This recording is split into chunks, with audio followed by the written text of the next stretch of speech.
Welcome on into the Utah Blockcast. I'm Steve Bartle, Utah Insider for KSL Sports.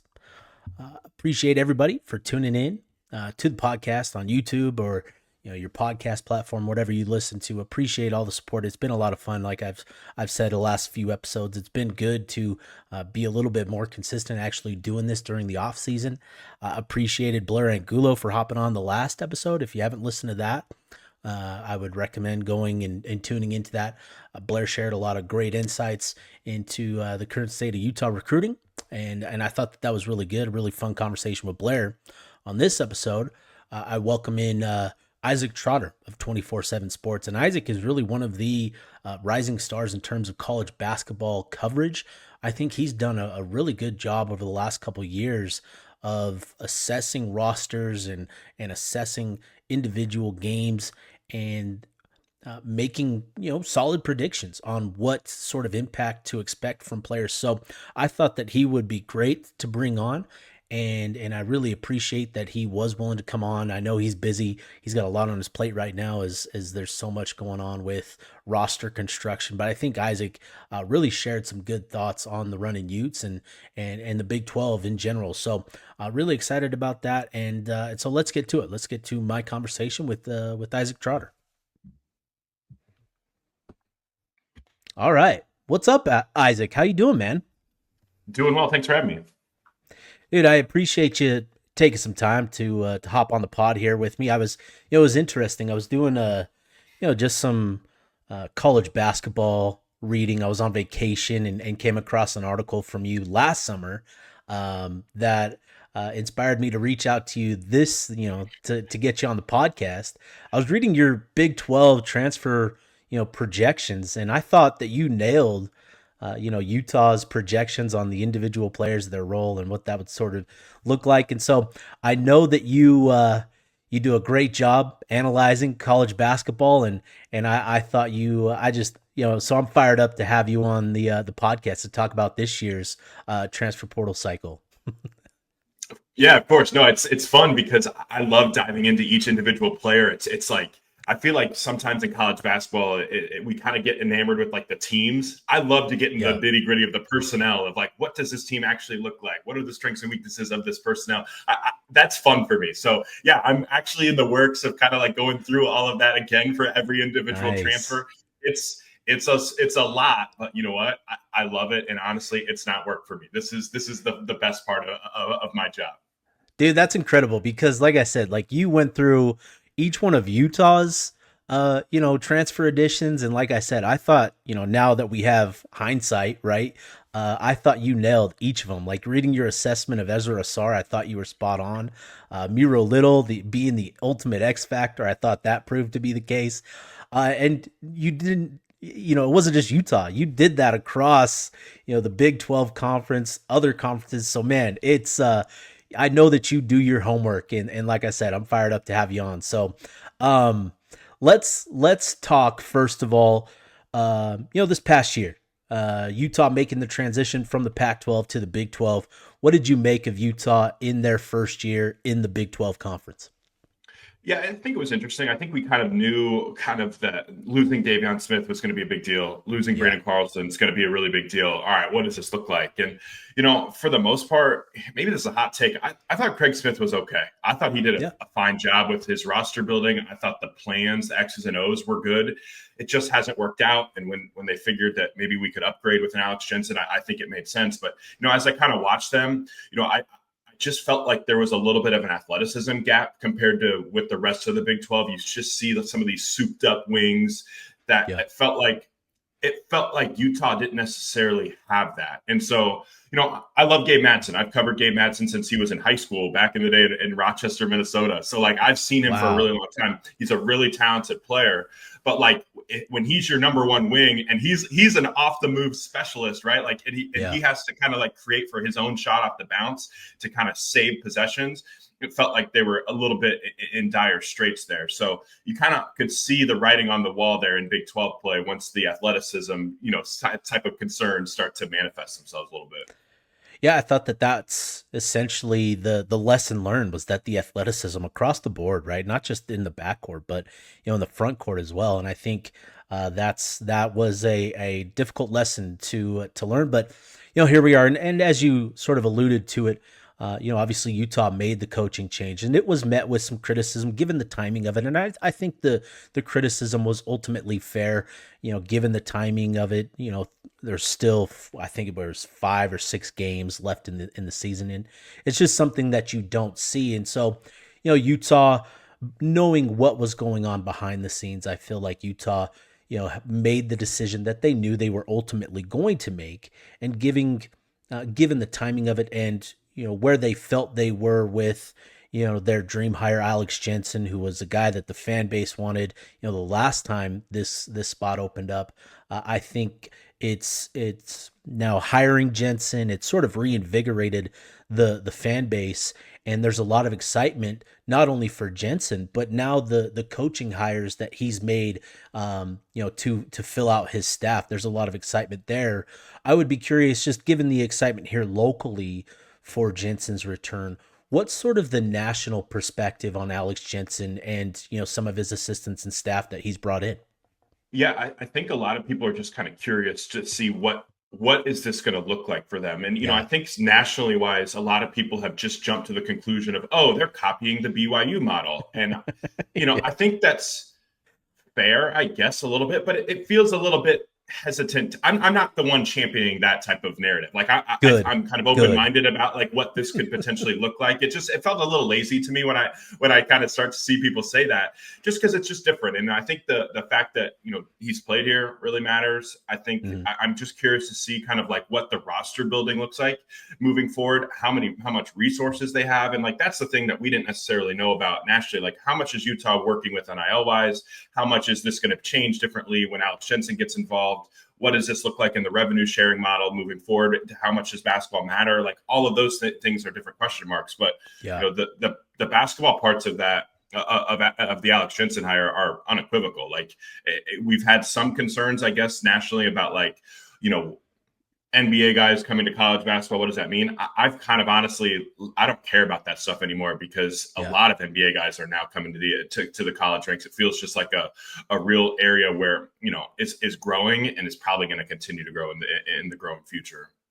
Yeah, I think like that's really sort of spot on. Is you're seeing more NBA guys, come to the league, and Alex Jensen has made the point that with the evolution of college basketball, with NIL being a thing that one of the most important things that he wanted to get done, after his hire was hiring a general manager, and so that came shortly after the hiring of Rafael Chilius, who's one of the top recruiters of the past decade. If you go back to his time at Washington, Villanova, even Eastern Carolina, he had an impressive stint there. But you know, hiring those two and then filling out the rest of his staff with good, smart hires, I think there's a lot of interest, a lot of excitement to see what this actually looks like.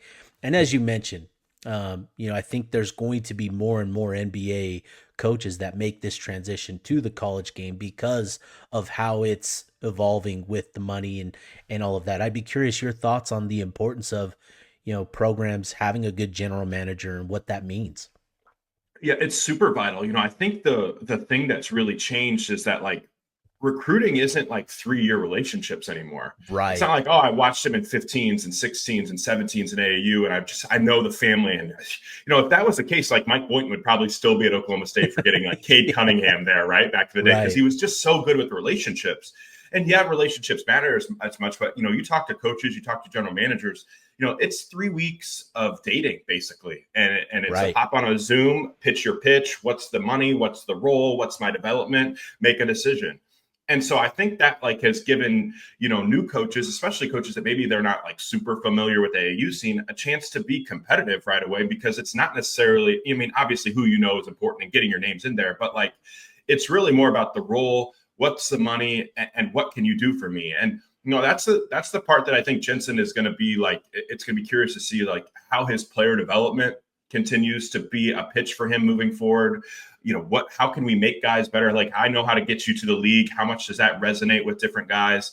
And if that's the case, what does that look like in recruiting? But yeah, general managers, it's super important. I think Right. it's kind of weird. Like, the more people you talk to, like, sometimes general managers for some teams are like kind of more involved behind the scenes with fundraising and stuff like that. Other general managers are very much of like the player personnel stuff and like scouting the mid-major ranks well before the portal starts, that pre-portal process, like understanding the international stuff, bringing names to staffs, like, hey, what are we looking for in our archetypes of our roster build? Here's 9 guys. Here's the cost of them. Here's what we need in the budget, stuff like that. So it's kind of curious to see kind of where they fall on that line. And I think the biggest difference with general managers in college versus the NBA is that in the NBA, coaches work underneath general managers in the league. In college, the number one honcho is the head coach, and then the general manager is working for him.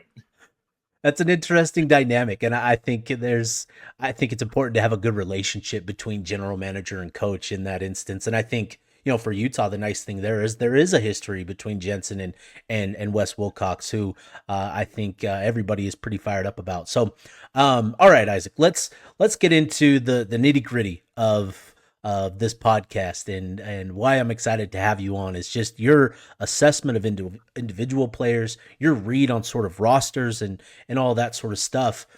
As we'll hone in on some individual takes, but as you look at the commitment list, you look at what Utah's bringing back with their roster, and you project forward to 2025, 2026.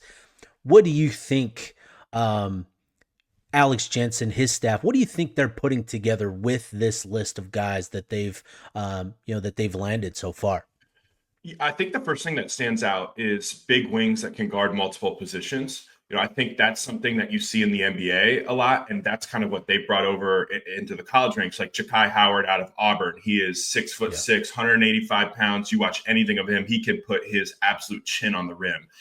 Insane athlete, and so I think you get excited about what he could be defensively, in addition to what he brings offensively. Seydou Traore, same thing, transfer out of Iowa, 6'7", 220, started his career in Manhattan. And you watch him in Manhattan, you're like, how is that athlete playing in this league? It just doesn't work, right? Yeah. He's a big time athlete, and that started to showcase itself a little bit at Iowa. So I think that switchability defensively is something that first stands out with this group. Obviously, I have some concerns about the backcourt, but I think they make sense with what their additions, and we'll get into the personnel even more, but like Terrence Brown is like a guard who loves to get to the rim. You kind of pair him with Don McHenry, who's like a veteran who is more of a shooter and likes to really operate on the perimeter. I like that there's not overlap of that. Like, they're different type of players. It's not that positional overlap where you can kind of see a vision where like McHenry can help out Brown and Brown can help out McHenry because their strengths are different. So that's like the roster building that I think some of the older coaches in college basketball have struggled with, of like understanding like how players fit together early on, right? Like, Utah obviously needs to add more talent, but early on you can start to see the idea of what this roster wants to be. Like, it makes sense. Will it work? Well, I mean, we're going to all find out together in 6 months, but like, it makes sense on paper. Yeah, I think that's a great starting point, is that it does make sense, and you sort of see what they're trying to build. Now, is it going to be enough? Have they done enough? They still have 4 open roster spots, and so there's still work to be done. But as they've done the bulk of their recruiting so far and constructing this roster, I think there's a lot of excitement about what this roster could be, in the sense that Alex Jensen has highlighted Houston as a team that, hey, this is a team that they know what they're doing. It starts on the defensive end. They're smart, they're disciplined, they play hard, they're athletic. And I think, they've got a long ways to go to sort of replicate what Kelvin Sampson has done. But I think you see the mimicking there of the sort of athletes and the sort of body types that Utah's looking for. They want athleticism, they want length, as you mentioned with Ja'Kai Howard. For me, I think Utah landed Terrence Brown, Elijah Moore, James Okonkwo, and then they landed Ja'Kai Howard. And that was the one for me where I sort of like, you lean forward in your chair like, oh, you've got my attention now, right? Like, this is interesting. As you look at the commit list and that, is there a guy that sort of stands out to you as sort of that that guy that caught your attention as like, okay, it's time to start taking Utah a little more seriously here? Yeah. I think Jakai obviously is probably the biggest name, but I think McHenry's really good. Like I Yeah, think Don McHenry is like a guy that, when you talk about those JUCO guys that have been around, like those guys get extra year of eligibility. So, this year, I think in college basketball, you're losing already those fifth-year seniors, and then you're also losing the fourth-year seniors that aren't getting that extra year. So I think the overall raw talent's going to come down a little bit. mm. And McHenry is part of that veteran group that gets that extra year because of the JUCO ruling. And Yeah, so he's going to be one of the older players of college basketball next year. He like he's been around. He's played a lot of different roles. Like last year, if you look at the numbers, like he didn't shoot it that well from three, but that was a really big like usage rate that he was going to have. Like you still watch the tape and in transition, the way he can move off the bounce, the way that he's like, if hand down, man down, like he's ready to rock and yeah, roll in that regard. Like he can get into the paint. The Big 12, there's a lot of teams that try that no middle defense. They're going to try to, and the other ones are going to probably play a lot of drop coverage. He is a guy that can kind of beat, drop coverage because he has that right. little float game in his bag. And he's like, I look at him and I go, okay, like that's a double digit score if I've ever seen one at the high major ranks. He's going to walk in and score 12 to 14 points a game. And depending on what the roster looks like, that's kind of the expectation. Will it be efficient? How much better can you get him? What's the pieces around him? Those are all questions that still have to be answered. But I think this team right now on paper starts and ends with McHenry. I like that. And, as a veteran that's scored, quite a bit of points the last couple seasons at Western Kentucky, Utah is going to need that. They're going to need somebody that can come in and put the ball through the hoop, as much as he did.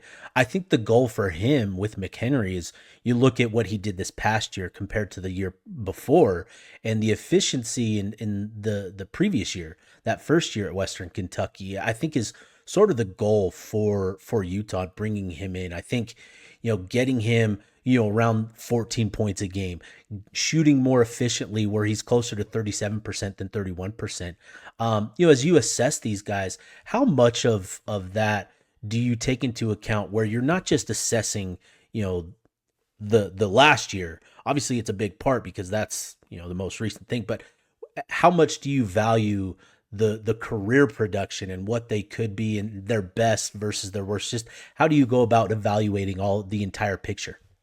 Yeah, I think situation is everything. And Yeah. the coaching staffs that can recruit the portal, understanding situation is so valuable. And, I think that's where like a Terrence Brown comes into to play because like you can watch the tape with him at Fairleigh Dickinson. It's like, okay, he's a 30% 3-point shooter. And if you just look at the numbers, you're like, oh, 30%, that's not great. Then you watch the tape, you're like, that jumper looks clean. That does not look like a 30% 3-point shooter. Like Right. eventually you can start to see what that body is going to look like down the road.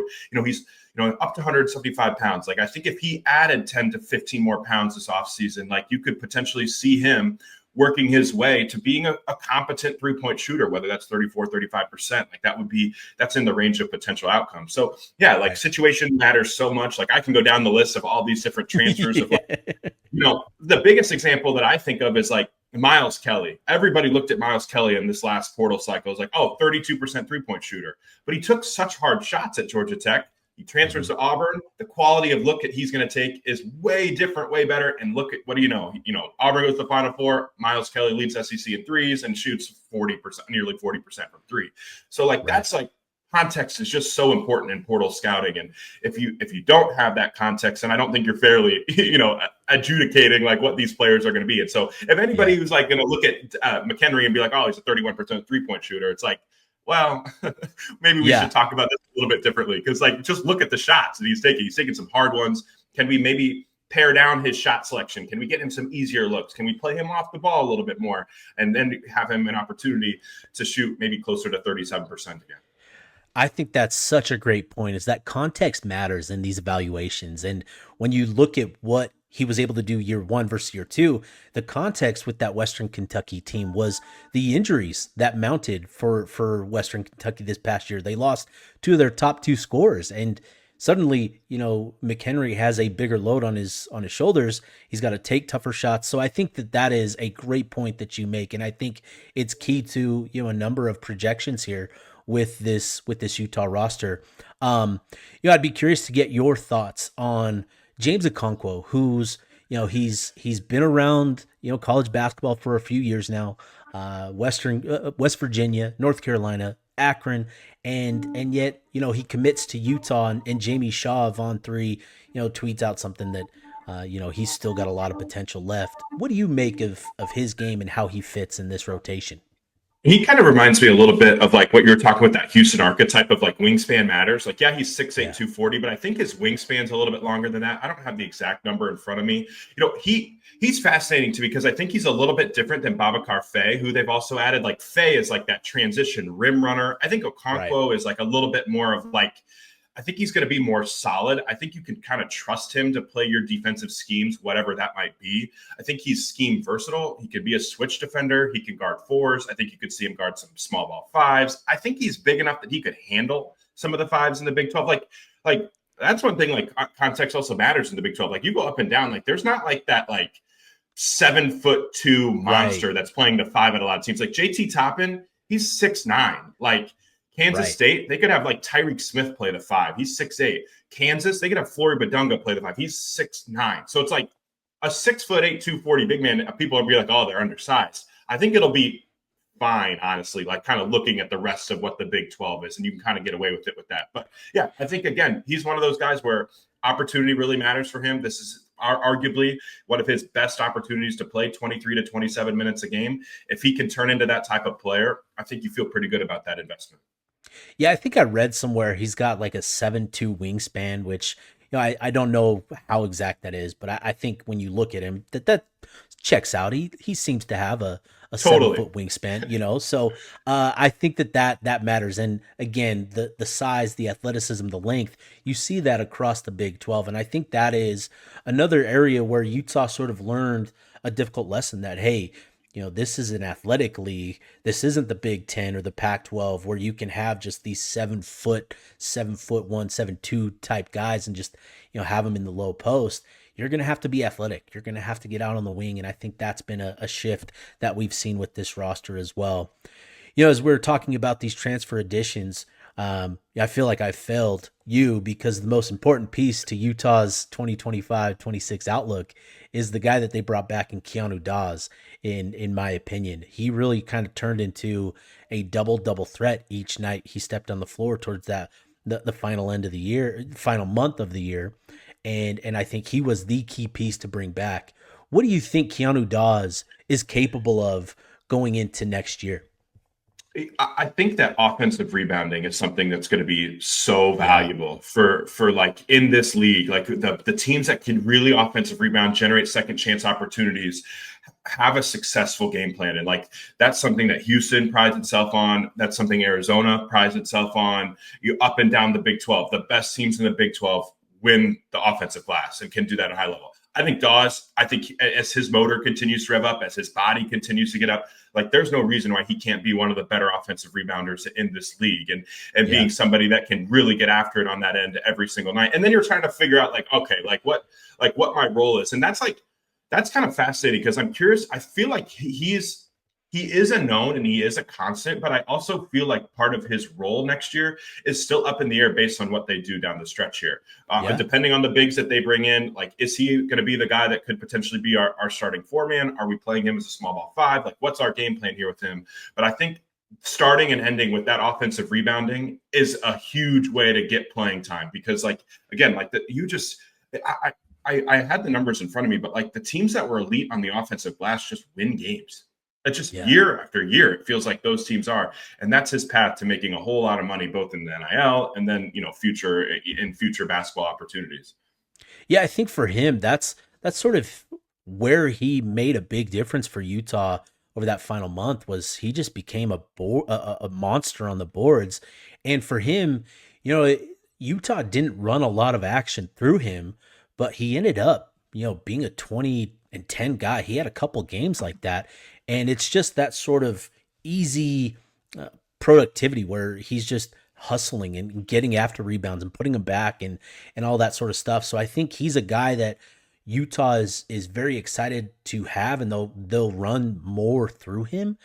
But I think he's going to be a guy that is simply going to be still going to be that sort of motor guy where he's going to get a lot of his production through sheer hustle and that sort of stuff. And that's like the type of like archetype that every team really wants. And keeping him out of the portal, I think, is a huge win just for like, okay, like the type of NIL, paycheck that we're going to have to cut to try to get somebody that fills that role is really, really high. Because there's not really in this portal cycle, there were not that many guys that were 6'9", 220, guard multiple position pass, like those type of forwards that were versatile. They just weren't out there, and the ones that were expensive. Like you had to pay up for it. So like I think that's also part of the calculus of like how valuable it is to keep a piece like that, because then you didn't have to pay for one like that. That would have probably cost. I don't know what Keanu's NIL is, but I know what some of the top fours are going for, and it is well into the 7-figure range.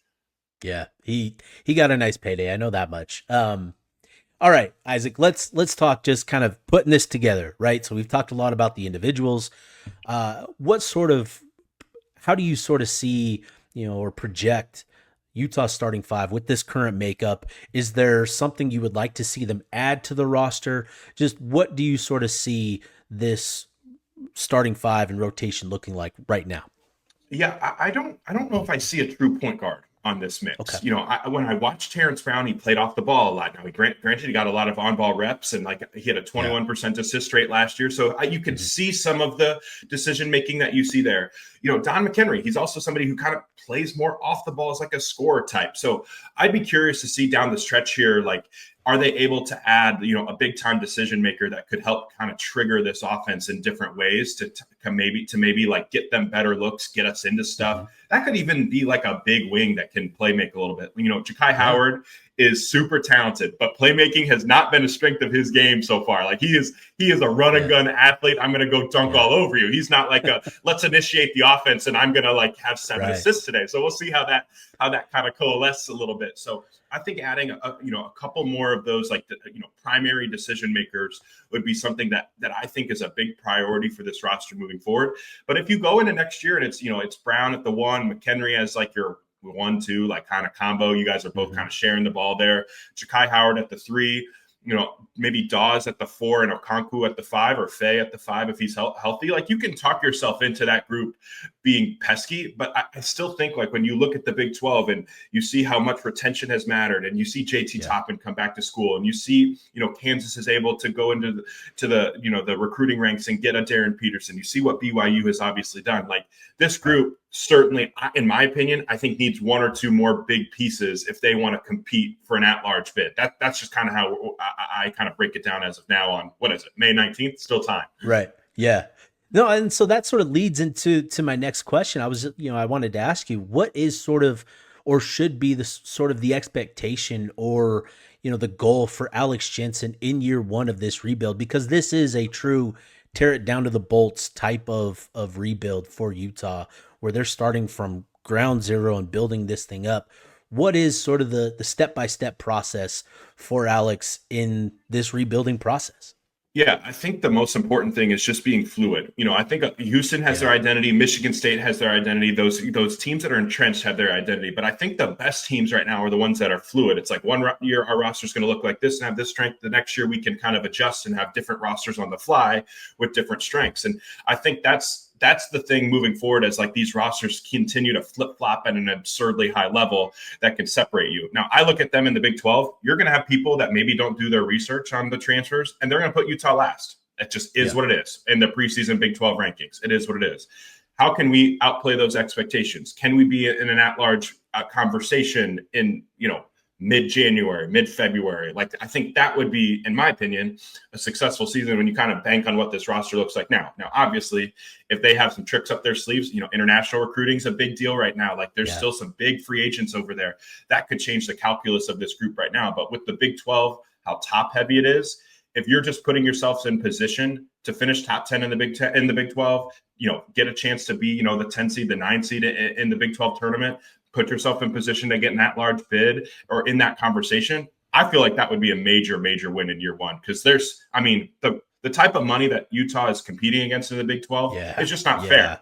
It's not fair. And like, that's like, that's where college basketball is right now. College basketball is like a lot more closer to like minor league baseball than ever before, where like some teams have just way more money than others. And Houston has real money, and Texas Tech has absurd money, and BYU has BYU money, and Kansas is only getting outbid by the teams at the top. It's like, it's hard. It's really, really hard for some teams that don't have, 10, 12, $13 million to build rosters that are on par with some of the other teams in their league. Yeah, no, I'm with you there. And I think, for Utah, this is sort of an interesting time, right? This is a genuine rebuild, and you're based out of Illinois, right? Are you a Chicago Bears fan? I am, yes. So I've been using this, talking with me. friends. Yeah, no, so this is sort of like an NFL franchise starting over with a new quarterback, right? And what the Bears tried to do last year was load up with, pieces around Caleb Williams, bringing in Keenan Allen, who's dynamic, drafting another receiver. But I think in year one, there's so much learning going on for a Caleb Williams that, is bringing Keenan Allen in year one. Is that the right decision? With hindsight, maybe not. And I think with Utah, bringing this back to Utah, right, this is all about establishing your identity, establishing your brand, establishing, your culture and what you want to do, moving forward. So as you get into year 2 and year 3, that's when you start to add those top big competitive, big difference makers, in my opinion. So I think that's where I sort of view this Utah basketball team is this is all about setting, your identity, your culture, your brand, and being competitive. And if they're in that at large conversation midway through the year, great. But this is all about establishing, yourself and learning, about the competition around you. And I think the Bears comp is interesting because like the Bears kind of went with their dessert first. They loaded up on all of these, you know what I mean? And the meat and potatoes of that roster was really thin. For Utah, I think you're kind of starting to see like, okay, Don McHenry is like a high floor type of addition. Babacar Faye, if he's healthy, could be a high floor addition. But you kind of look through the transfers that they've added. They're all transfers with multiple years of eligibility. Terrence Brown has 2 years of eligibility. Yep. Elijah Moore has 3 years of eligibility. Howard, 3 years of eligibility. Traore has 2 years of eligibility. Getting Dawes back, obviously 2 years of eligibility there. Like those types of additions, I talk about it a ton in the portal. Getting a transfer is great. But when you can keep them for the second year, that is when some magic really has happened. And that example is there over and over and over again. Not this past year, but the year before, 9 All-Americans on our All-American team were year 2 transfers. That's not nothing. Wow. And so you're trying to keep that's you're trying to keep those transfers that you bring in. And that's when something really, really good can happen. Because you're right. Like on paper, Ja'Kai Howard is a really, really unproven guy. Elijah Moore, super unproven guy. Traore, even still pretty unproven. Yeah. Terrence Brown, unproven at the high major ranks. But if you can keep them for multiple years, you can start to talk yourself into like, hey, like the vision of what this roster looks like can be a lot different if our player development's on point. Yeah, I think that is a great point because that was a big point of emphasis for this staff was getting guys that, have those multiple years of eligibility. Obviously, you need a veteran to get you through those tough, grinded out games, but you want to build, and that's been a point of emphasis for Jensen whenever he's talked about, his team and his vision for his program. So, Isaac, few more minutes here with you. I appreciate your time so much, but I know it's valuable. So let's shift gears here. Let's take a big picture view, Big 12 basketball, May 19th. How do you view the conference? Break it down however you want, tiers, whatever you think. Just how do you view the Big 12 conference right now? All right, you ready to rock? Let's do this thing. Let's do it. Tier 1 title contenders. I would put Houston, Texas Tech, Kansas, and BYU in that mix right now. Those 4 teams, I think, are going to head into next year. They're some of the richest teams in college basketball. They have talent that's through the roof. If Houston can get Milos Uzan back, I think you're talking about Houston as the best team in college basketball. And Texas Tech, retention is king. Getting JT Toppin back. BYU, obviously, AJ DeBonza is such a big deal, but what they've done with their roster makes a lot of sense. Poaching Rob Wright from Baylor is obviously a big deal. Kansas, Darren Peterson's going to be a stud, probably top 2, top 3 pick in the NBA draft at minimum, but they're able to keep Flory Badunga. They've added some really nice pieces. Huge. They've added some really nice pieces around it in the portal too, like with vets. Last year, they kind of went with like some wings that we're from high major programs that thought they were coming to Kansas to be a star. This year, they really loaded up on like role players that want to be role players. So I put them in there. Tier 2, I would put like NCAA tournament, like legit locks on paper right now. I'm not super a huge fan of the ceiling of Iowa State, but Taman Lipsey's back, Josh Jefferson's back, Milan Momcilovic is back. That's a tournament team, and I'd put Arizona in that mix as well. Like maybe their roster doesn't wow you, but like Jaden Bradley back, Tobe Awaka back, Matias Krivas back, like Anthony Del Orso back. So like all of those guys like create such a good nucleus. You mix in some 5-star freshmen in there. Braden Burries is going to be a big time player for them as well, and then Koa Pete as well. Like I think Arizona's a tournament team. Then I go into tier 3. It's like this is like the bubble. These are all the teams that are like this could go. We'll see how it goes. And it's Baylor, Cincy, K-State, West Virginia, Oklahoma State, TCU. That would be like those teams there on the bubble. And then in tier 4 is like the basement. These are teams that like I think obviously they have roster spots open. So continue to have to see what they have. But it's UCF, it's Colorado, it's Arizona State, and Utah. Those type of 4 teams there that, as of right now, have to work their way up. Now, I think Arizona State is clearly the worst team in the Big 12. I think Colorado is clearly the second worst team in the Big 12 right now, just on what the rosters look like. And then maybe we could separate the basement from like tier 5 being like under the basement, and I would put Arizona State and Colorado in that mix. But that's where I'm at right now on May 19th. I think there's potential, obviously, for Utah and for UCF to put this together, right? You've seen greater investment in these teams, and I think again, like we were just talking about, Alex Jensen wanting to build towards the future. So I think that's totally fair. I want to get your thoughts on. Oh, yeah. One more point. Here's one thing, too. The middle of the Big 12 stinks compared to some of the other high majors out there. So, like, you look at, like, the Baylors, the Cincinnatis, K-State, West Virginia, Oklahoma State. Like, they're holes to poking all of those teams. So I think that there's, like, a gap of, like, the top tier in the Big 12 is awesome.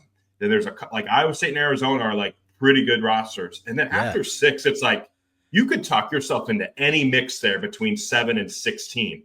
And so like that is where, like, if you're looking at this from Utah, you're like, if we get the right breaks, if things happen with health-wise, if we continue to evolve here, there is real room to grow because I don't see 13 NCAA tournament teams out of this league. And that's not the case compared to like the Big Ten or like even like the SEC, where it felt like literally last year, every single roster in the SEC either has a lottery pick or is making the tournament.